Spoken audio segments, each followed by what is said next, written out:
right. Everybody can hear me? Yeah.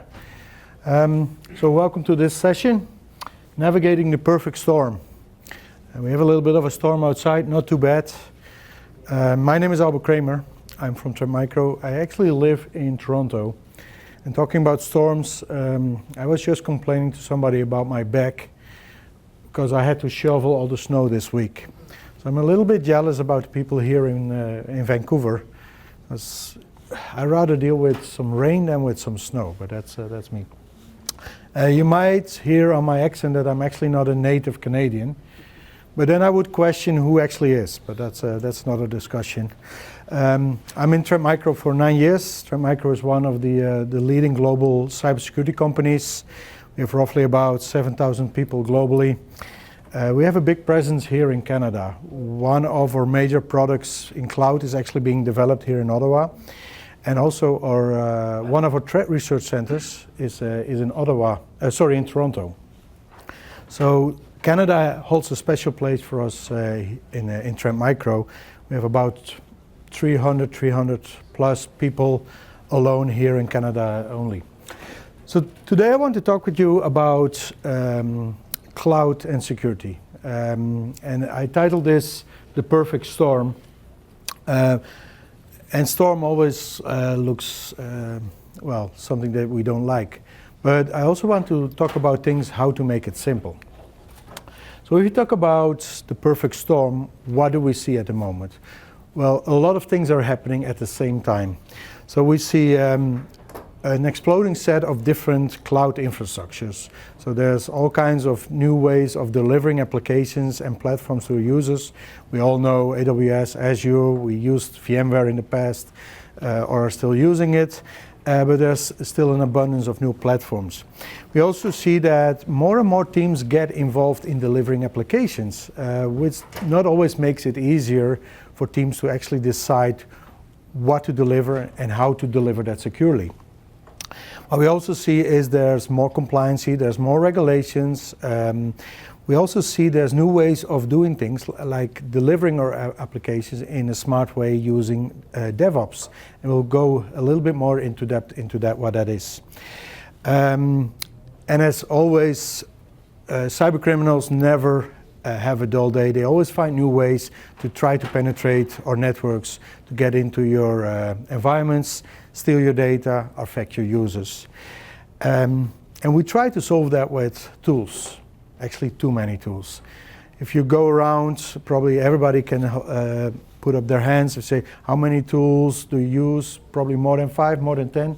Some organizations have more than 25 tools to try to protect their environments. So that all together is actually creating a lot of buzz. We call that a storm. Is the perfect storm? It's a storm that actually we have to deal with. So we're all in this journey where we're trying to be more agile, more flexible. And Forrester has defined this. Every company is becoming more and more like a software company. And I think that is true. And I'm going to explain why. But what we see is that organizations are in this journey. We started off delivering services from a physical machine in a data center. Then we came forward with virtualization using hypervisors. We brought in things like virtual desktops, VDI, and I said, hey, why not scale it up, scale it down when needed? Let's do this with some server providers that can do it for us, so that we called cloud. And every organization is somewhere in that journey. Eventually in a journey to become more and more software oriented. And we're going to do more and more stuff by just doing lines of codes and not trying to haul in new and more equipment. We call this hybrid cloud security. It's actually the mixture of having physical, virtual, cloud, multi-cloud, in-house, on-premise, all mixed together. We're actually delivering services to our users.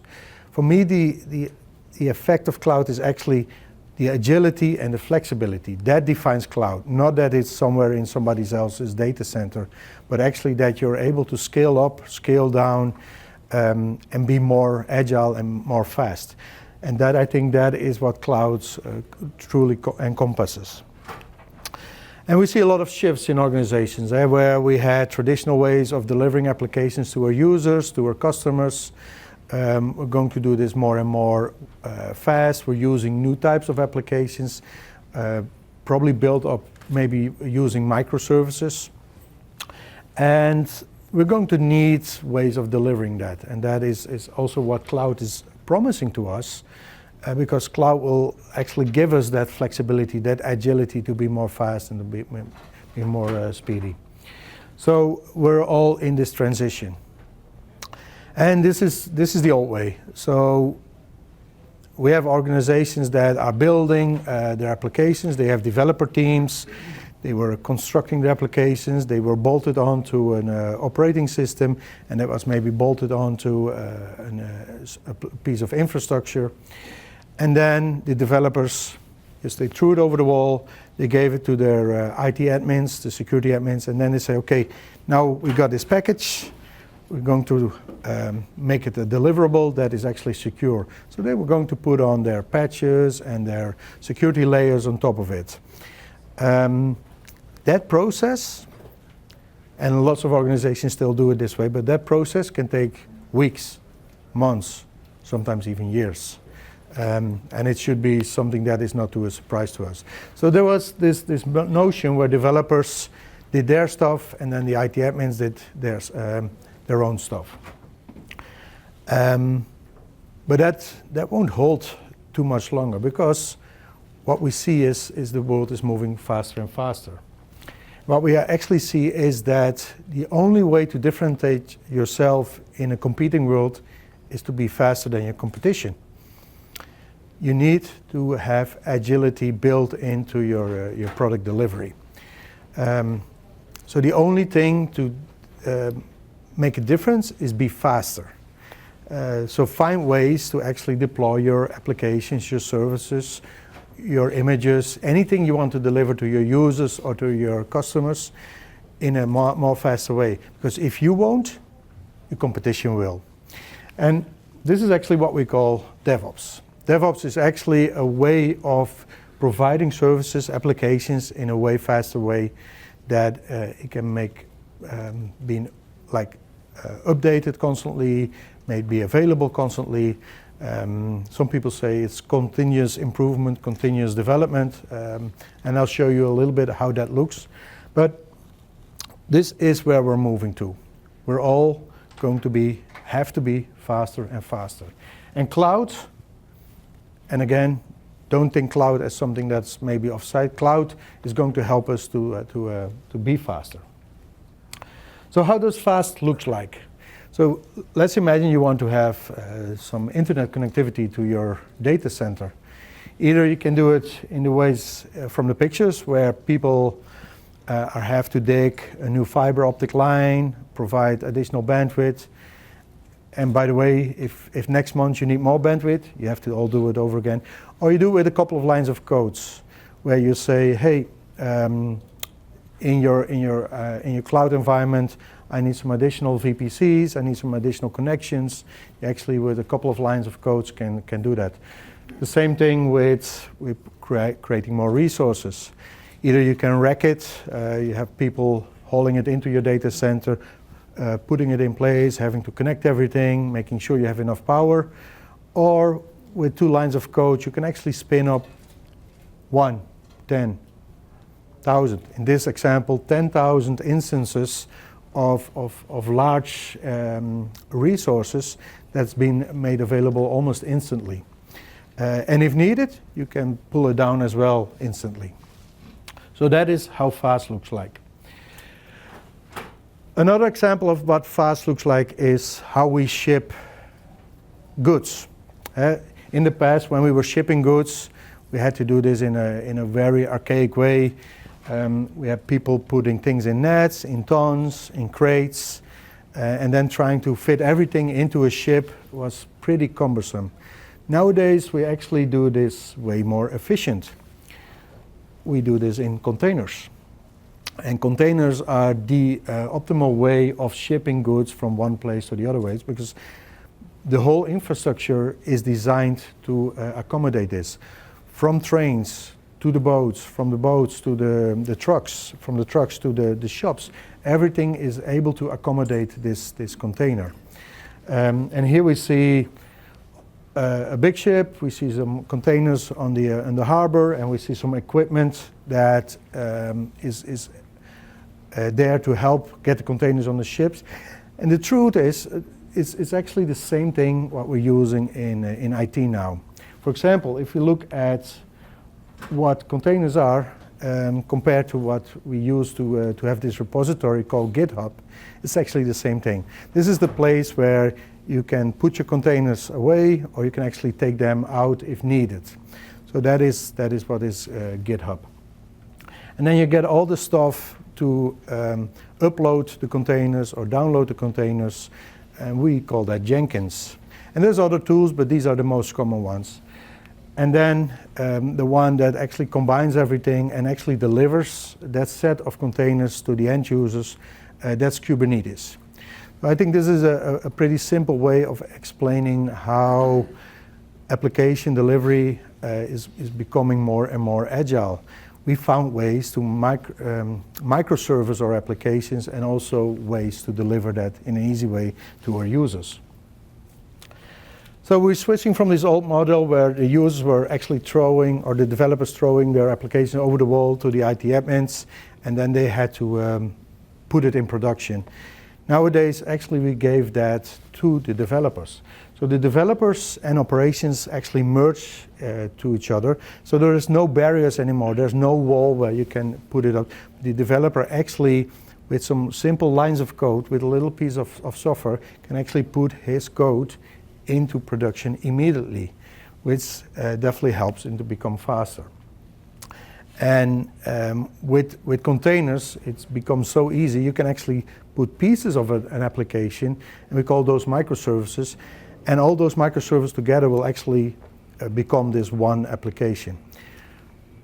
So for example, if you go to Amazon, the website, that website is built up of microservices. So every single piece you see, every button that you have to click, every link that's there, it's actually consists of a microservice. So, and to update that in a traditional way, you had to actually bring down the whole system. What Amazon actually does is they update their website like 10 times an hour, and we don't see it because it's built of microservices, and they only have to update one single microservice without affecting the whole overall website.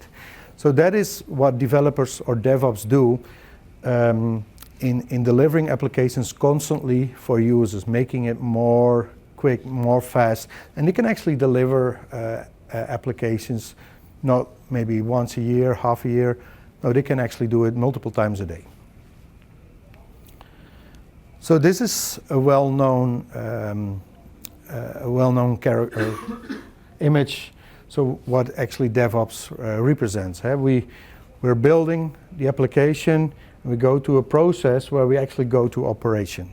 So we go from build to operation, but we evaluate also back, bring changes, updates, and then bring it back into operations. And this is a constant flow of application development, application delivery. And this gives us a great way advantage over our competition, because if we can do this fast, we can bring in new services that our consumers, or customers, or end users like. And whoever slows this down is the enemy.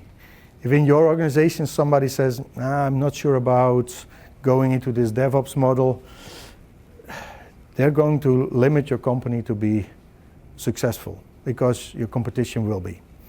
So make sure you have this understanding of what DevOps is. Make sure that you're probably going to embrace this sooner than later. I would bet even that most organizations already do this without their IT admins knowing it. And most organizations I come and they say, hey, are you guys doing DevOps? Nah, something we're looking for later. And then a month later I come back and they say, oh yeah, we found this department that already is using Kubernetes and containers and they're delivering applications and we didn't know about it. They're just using their master credit card and using their own cloud. And it happens. So I would rather say embrace it than try to fight it. But there are some challenges. And being in the cybersecurity, we always have to think about what are the risks. For example, you remember that GitHub, where all the repository were, where all the containers were stored? Developers are lazy. They like to reuse containers from somebody else. And that container can come from an untrusted source. Might be easy, might be flexible, might be fast, but there could be some challenges with that container. Could be out-of-date libraries, there could be out-of-date code that has full of vulnerabilities. There's no vulnerability checks built into the process or into the container. What about the actual content that is being delivered to your users or to your customers? And what about compliancy checks? So there's definitely a couple of things to think about when dealing with containers and DevOps. And there's plenty of examples of what is happened in the past months, years, if it comes to DevOps and containers. And I just took a couple of them, but there's plenty more. So there are some challenges. What we also see is that the way DevOps teams currently operate is completely different than what IT security actually needs. A developer on this project will work maybe with this team and that team and that team. In another project, he might use completely different dynamics with other people. Where we in IT security, we actually want to have a central visibility. We want to see everything that goes by. Say, hey, you're going to deliver an application, you're working with this guy, let me have insight in what you're doing. What are you trying to achieve? Where do I need to intervene and say this is good or this is bad? Because this is our role as a cybersecurity admin. So dealing with that, it's going to be a little bit of a challenge as well. So basically what happens is this glorious thing of DevOps is causing a lot of, I'm not going to use that word. Byproduct. I like that, yeah. That we have to clean up. So either we do constant cleanup or we find ways where we actually can say, no, we're going to enable our developers in producing applications in a secure way, in a way that's actually automated, in a way that it's integrated. So in that case, we're not being a block and they're going to throw it over the fence. No, we're actually going to help them and enable them to deliver their applications. So where do you apply your security measures?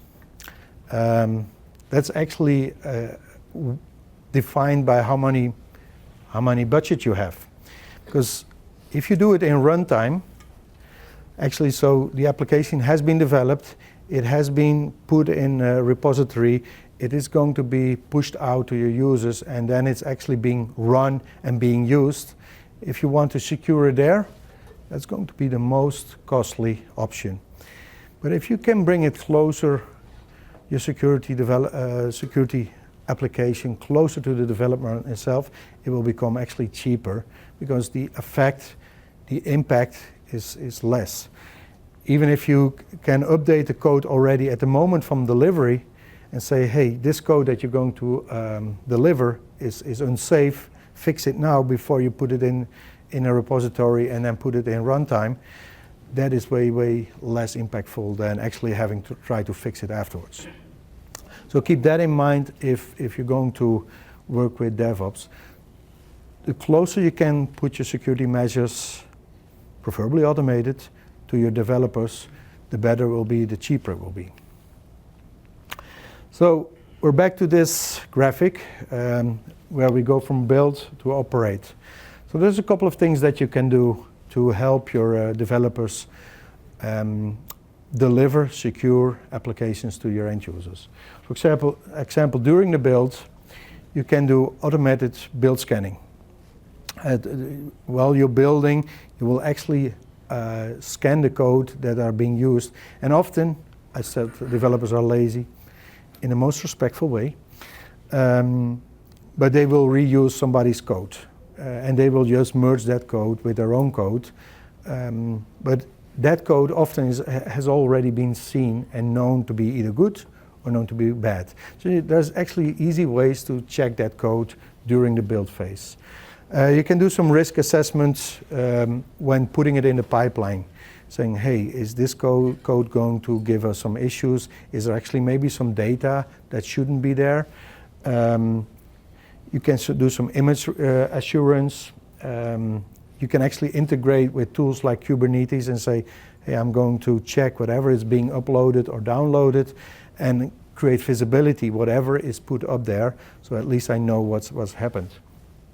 And then when you get closer to runtime, you can actually do, and you have to, do runtime protection.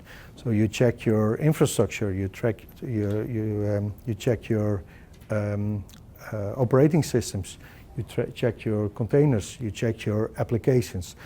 All these elements you want to verify about the integrity, about the security, about if there's vulnerabilities, yes or no, and give you insight and control.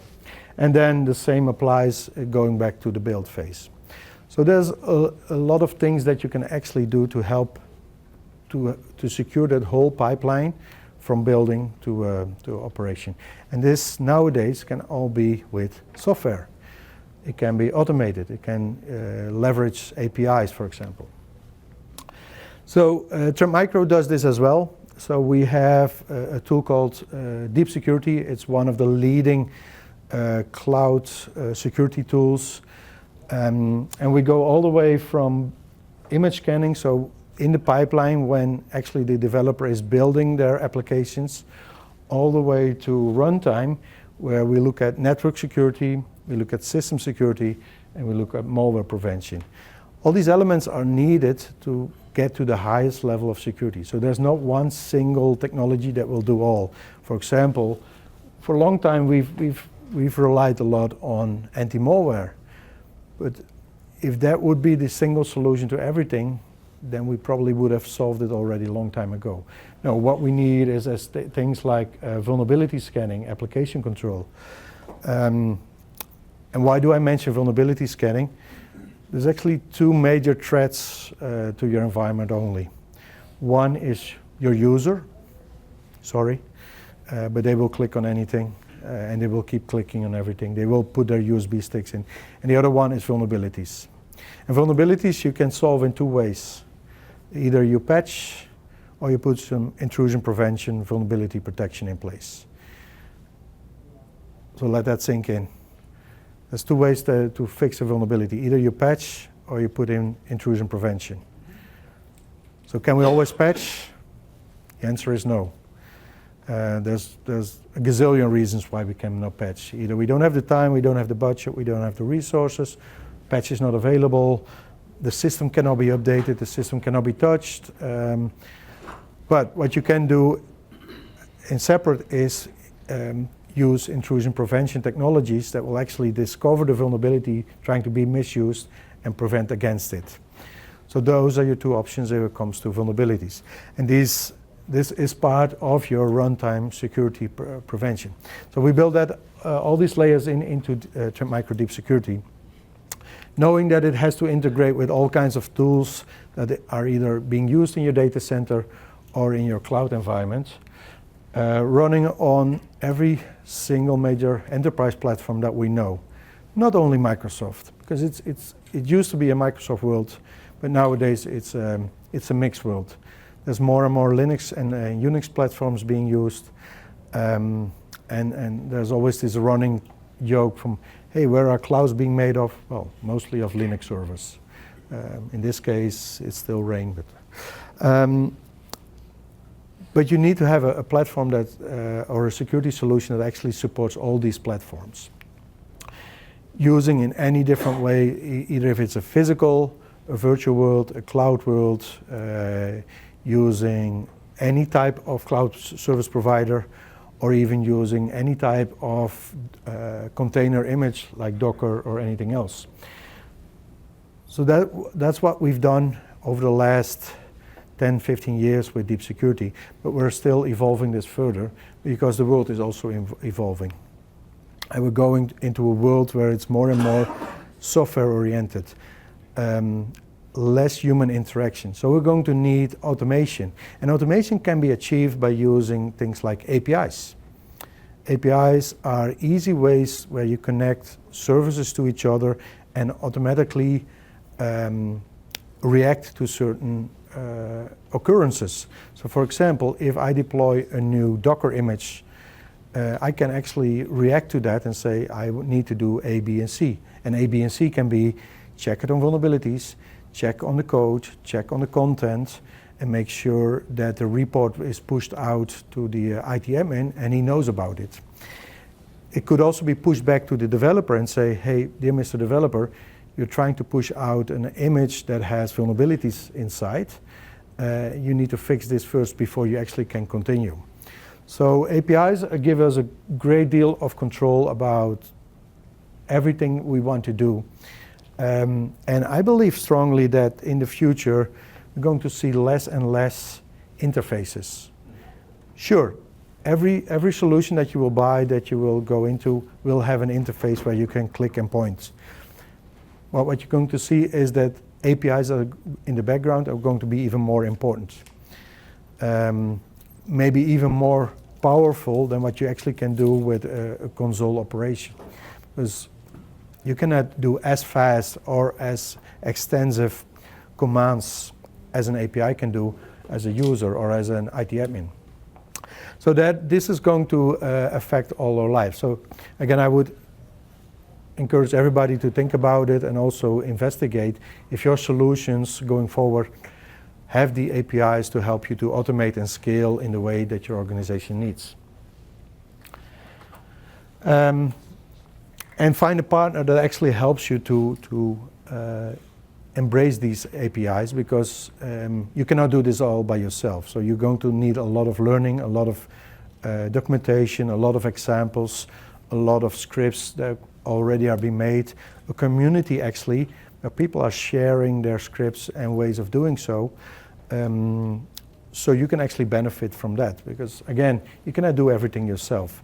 But find a partner that actually will help you and delivers that API's interface to you. So we've done that in our automation center, helping our customers to overcome their needs in their journey into the cloud, where we help them to learn how to use it with some examples, provide in-depth documentation, how to leverage the technology and the APIs together and get the best of it. And this is the link if you want to have a look at it. What we actually talked about in the last bit was the full container delivery stack. So on this side, when a container is deployed, it's actually in runtime. At the beginning is what a developer does. He makes an application, he puts it in commit, he will then build it, then push it out to the registry, so the repository, and then put it in production. So what we need on the runtime is all these things like admission control. We want to have container application protection. We want the infrastructure be protected, and a lot more. We talked about the vulnerability protection, we talked about the malware. But then if it comes to the whole cycle before, hey, we want to assert, we want to check the image, we want to scan the registry. So for example, we've seen multiple examples where an image was delivered in a public registry, and it still happens, that has maybe your secret public key embedded, or maybe your IT admin password. Again, this happens because developers sometimes cut corners, which is hard to find by human beings. But if you have automated tools helping you to look at it and find it and report about it, it's definitely going to be helpful. and also doing the image build scanning. So overall, this is end-to-end, what I would say cloud security, where we give actually our developers the way to deliver applications in a secure way, where APIs will help them to protect the deliveries of their software, but still give the control and the visibility to the IT admins, because everything that happens here will either be reported to either the developer, but especially the IT admins. It will go into your SIEM, it will go into your dashboards. And so TrendMicro Deep Security is all part of our Cloud One platform. And our Cloud One platform is actually a platform that helps organizations to protect everything what they do in the cloud. And that platform will help for all these services that you need, like file server security. You're going to look at your conformity of your cloud deliveries. You look maybe at your network layers of your cloud. You look at the workload, so the stuff that's in runtime. Everything will actually be accessible with one single sign-on policy, with a single policy that you can use to deploy to either your data center, physical, virtual, or cloud, or to your containers or serverless. And you get one dashboard, one visibility, one set of controls. So for your reporting, it will actually help you to get a better control of everything you do in the cloud, regardless of where you do it and with whom you do it. So let's quickly go through this. So if we talk about workload security, so this is runtime containers and workloads. With workloads, we used to talk about VMs. Nowadays, we talk about instances, right? Everything that's in runtime. So that needs to be protected. So we do that with deep security. If we talk about containers, same thing. If that goes into a runtime, you want to check it. But also when you build your container, we talked about that, how you build your containers and where to check during that pipeline building. You also want to check your applications at the moment that they're being built, but also in production.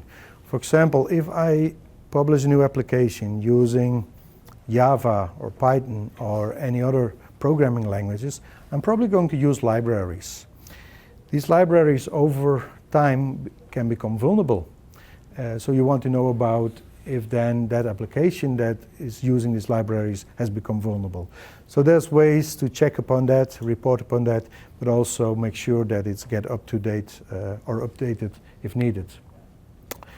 Maybe you have S3 buckets or file storage in the cloud that you say, I want to make sure that the content that I put in the cloud is actually not malicious. There's no malware, there's no ransomware there. It could not affect my users or my customers. So file scanning for clouds is becoming more and more popular as well. Actually stuff that we've done in our data centers years and years over, we actually want to do that now also with our cloud storages. And this is becoming more and more interesting for a lot of organizations that already have a footprint in the cloud. They want to see how conform they are to their corporate standards. So cloud conformity. How much are we spending on cloud? How secure is our cloud? How do we rate against PCI or NIST or other compliancy rules? Are we actually tracking well, or do we need to improve?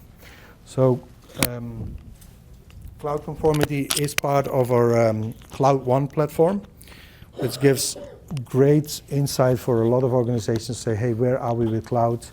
What do we need to improve? And not less important is network security.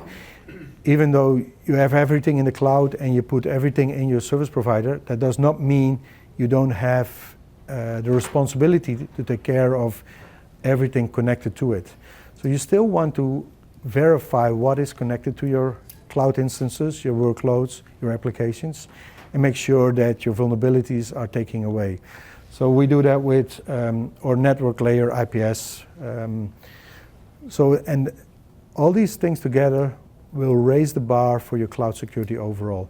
We call that Cloud One from TrendMicro. So and with that, you can actually protect your journey into the cloud wherever you are. And not every organization is already at the endpoints. And I don't know where the endpoint is actually, because nowadays we talk about serverless, but maybe in 2 years we have something new. But what I know is that we're going to always have need security implemented, but you don't want to have this done with 5, 10, 15 different solutions. You want to actually have one solution that can help you and make that journey secure from either your physical machines that you might still have, all the way to your Docker images, or even your serverless, your Lambda instances, etc.